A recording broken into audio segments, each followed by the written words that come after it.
but they're not in their graves.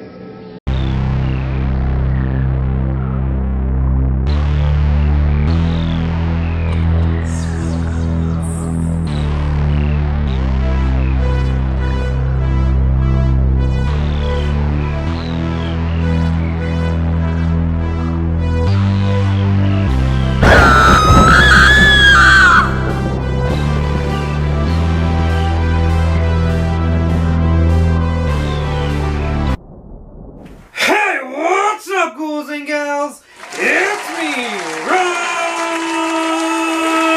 Righty here, and it's the first review of 2020. Find out if the film is worth your money.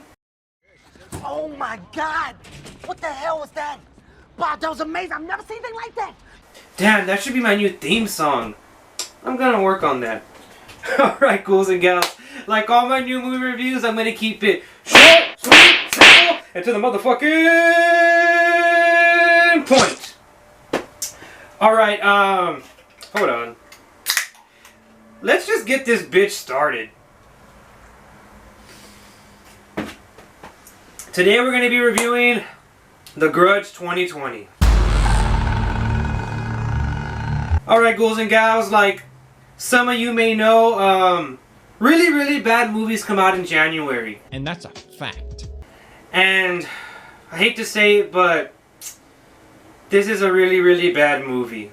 I know, you wanted it to be good, you wanted this movie to exceed your expectations and be way better than the other previous two Grudge films, but it's not. My disappointment is immeasurable. And my day is ruined. But that doesn't mean that it's not entertaining. Cause this movie is super fucking entertaining for how hilariously fucking bad it is. This movie has so many funny moments that I don't even know where to begin.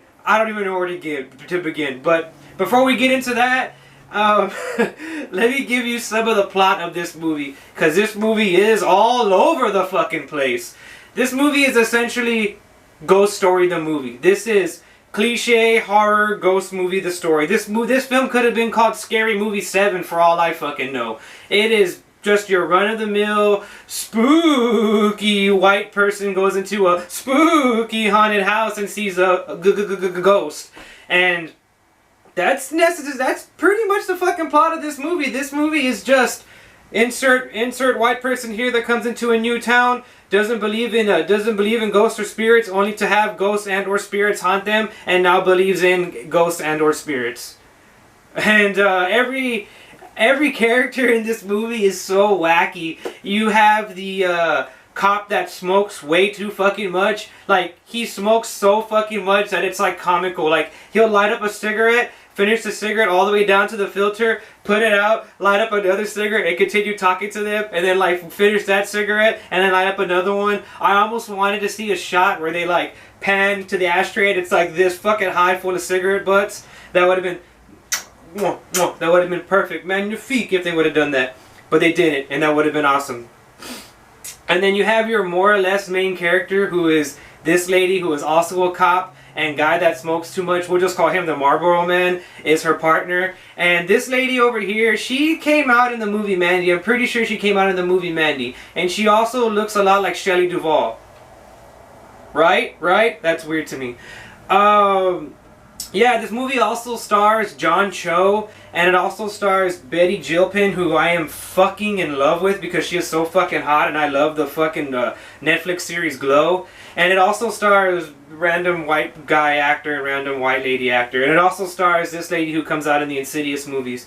And it's weird what they decided to do. This movie and this director, this person right here, they made the decision of like having like three movies in one. The movie like jumps back from 2004, then goes forward to 2005, then goes even more forward 2006, and it visits like three separate couples along with the Marlboro Man and his partner, our main character. And it's just like, pick a fucking timeline movie and pick a fucking plot and stick with it. Not three fucking plots. I know that you think that you're giving us the more bang for our buck for giving us 3 very mediocre movies for the price of one, but we only wanted one good movie. But 3 mediocre movies inside of one movie doesn't make your movie a good movie. It makes your movie equivalent to like a bad Thanksgiving dinner. It's bland, overstuffed, and you don't want any part of it.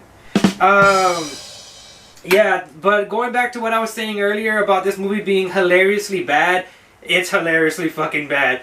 From everything from the Marlboro Man smoking 1,000 cigarettes per minute to there's this one scene where this one character is climbing up to some stairs and she's gonna jump off and kill herself. And I swear to fucking God, they threw a CPR dummy off those stairs. Because when that fucking character landed, they landed like that. They did like a back shot of their head. They didn't show their face, and it looked so fucking lifeless. It looked like a CPR dummy. I'm pretty sure it was a fucking CPR dummy that they fucking threw.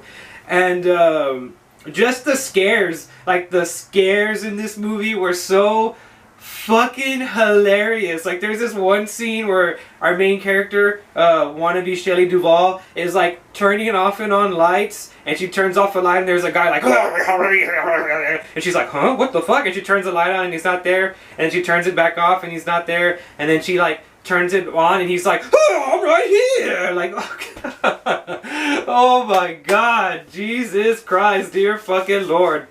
And then there's this other scene where they're visiting this old couple, and this is like another story that's woven into like all the fucking stories that are going on. And this old couple hires this like assisted suicide chick, and she like finds out that they have like ghosts in their house. And I shit you not, when she finds out that they have ghosts in her house, she like confronts the husband and she's like, hey, y'all know y'all have ghosts, right? And the husband like casually is like, oh yeah, I know, yeah, I've seen it before. And like continues drinking coffee, and like the next fucking scene is that lady like going into her room and like zipping up her backpack and being like, peace, like taking off in her car. I was like, what in the world?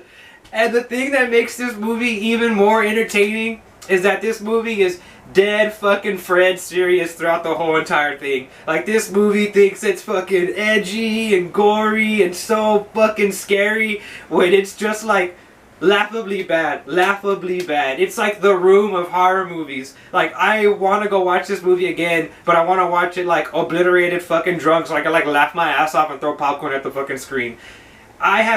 It's been very rare that I've seen a movie of this level of entertainingly bad. Like it was so bad that there was people laughing throughout the whole entire fucking movie as if it was a comedy. And normally I would have gotten ticked off by that, but I was one of those people, like I was like, oh my fucking God, like just dying of fucking laughter throughout this fucking movie. Dear Lord, we really started 2020 off with a fucking bang with The Grudge 2020. Dear Lord, have mercy. I hope they never make another one of these movies again. This movie, it doesn't have, this fucking franchise doesn't have any more gas left in the tank. It's running on E, it's broke down on the side of the road, steam coming out of the fucking radiator. This franchise just needs to be put to fucking rest. And also the film like didn't know how to end. Like it was like creeping towards the ending, and finally it got to the ending and the director's like, oh fuck, we gotta end this thing. And it's like as if somebody else, that like a producer, Sam Raimi, was like, do we though? Do we have to end this movie? The director was like, that's a good idea. And then they just fucking started rolling the credits like on some still shot of like a house, and I was like, what? I was like, what? I feel as if like somebody was giving me like a mediocre like hand job, and then just like as I was about to come, they were like, you're good, right? And you're just like, what? So that is The Grudge 2020 in a nutshell. A mediocre hand job that finishes halfway before you're gonna come. Yeah, that is the best way to describe this fucking movie. So I'm gonna give this movie a 4.5 out of 10. You know what? I'll give it a 5 for how hilariously bad it is. And even though it's so bad, I suggest you go out there and wrangle up all your friends and get drunk as hell at the movie theater and just laugh your fucking asses off and have an amazing time with this movie, because it is hilariously fucking bad. I'm Ryan T, and I'll see you in the next one.